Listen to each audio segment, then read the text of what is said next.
നമസ്കാരം. സാന്ത്വനത്തിൻ്റെ റിവ്യൂ വീഡിയോയിലോട്ട് എല്ലാവർക്കും സ്വാഗതം. അപ്പോൾ ഹരിയും ശിവനും ഒരുപാട് തിരഞ്ഞു നടന്നു. ഏട്ടന് കിട്ടാൻ വഴിയില്ലാതെ അമ്പലത്തിൽ തേങ്ങയൊടിച്ചു. അങ്ങനെ ഒരുപാട് വഴിപാടുകളും കാര്യങ്ങളും എല്ലാം ചെയ്യുന്നുണ്ട്. അങ്ങനെ ഇരിക്കും ഒരു ദിവസം നമ്മുടെ അഞ്ജുവിന് അലമാരയിൽ നിന്നൊരു കടലാസ് കിട്ടുകയാണ്. എന്താണെന്നോ, നമ്മുടെ ദേവൂട്ടിയുടെ എല്ലാ ഫീസും, ഒരു വർഷത്തേക്കുള്ള എല്ലാ ഫീസും അടച്ച് ഇനിയിപ്പോൾ ഒരു ബാധ്യതയും നമ്മുടെ ദേവൂട്ടിൻ്റെ പേരിലുള്ളതില്ല.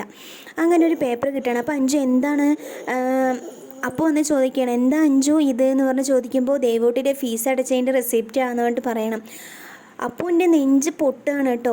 ഇത്രയും കാര്യങ്ങൾ ഞങ്ങൾക്ക് വേണ്ടി ചെയ്തിട്ട് ദേവേച്ചിയെ വീട്ടിൽ നിന്ന് ഇറങ്ങിപ്പോയല്ലോ, ഞാൻ ദേവേച്ചിയെ ഒരുപാട് സങ്കടപ്പെടുത്തിയല്ലോ കൊണ്ട് അപ്പൂൻ്റെ നെഞ്ച് പൊട്ടുകയാണ്. പിന്നെ ഒരു ഭാഗത്ത് എന്താണെന്ന് വെച്ചാൽ കുറുപ്പമാവൻ വന്നിട്ട് ദേവിക്ക് മക്കൾ ഉണ്ടാവാത്തതല്ല, നിങ്ങൾക്ക് വേണ്ടി ദേവി കുട്ടികളെ വേണ്ടാന്ന് വെച്ചതാണ് എന്നുകൂടെ കേൾക്കുമ്പോൾ ശിവനും അതേപോലെ ഹരിയും വിങ്ങി വിങ്ങി കരഞ്ഞുകൊണ്ടിരിക്കുകയാണ്. ഒരു രക്ഷയില്ല അല്ലേ. അങ്ങനെ ഇവരുടെ അന്വേഷണം വേറെ രീതിയിലാവുകയാണ്. തമിഴ്നാട് വഴിക്ക് ഇവർ അന്വേഷിക്കാനായിട്ട് തീരുമാനിക്കുകയാണ്.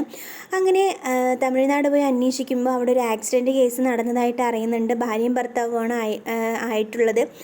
അപ്പോൾ അവരെ ഹോസ്പിറ്റലിലെല്ലാം കൊണ്ടുപോകുന്നുണ്ട്. ദേവീനെ പൊക്കിയെടുക്കുന്നത് പോലെയൊക്കെയാണ് കേട്ടോ തോന്നുന്നത്. അപ്പോൾ നമ്മുടെ ദേവിയും ബാലനും ആക്സിഡൻ്റ് ആയിട്ടാണ് കാണുന്നത്. എന്തായാലും അവരെ തിരിച്ചു കൊണ്ടുവരും. നമ്മുടെ ശിവൻ ആ വിവരമൊക്കെ അറിഞ്ഞിട്ടുണ്ട്. നമുക്ക് വെയിറ്റ് ചെയ്യാമല്ലേ.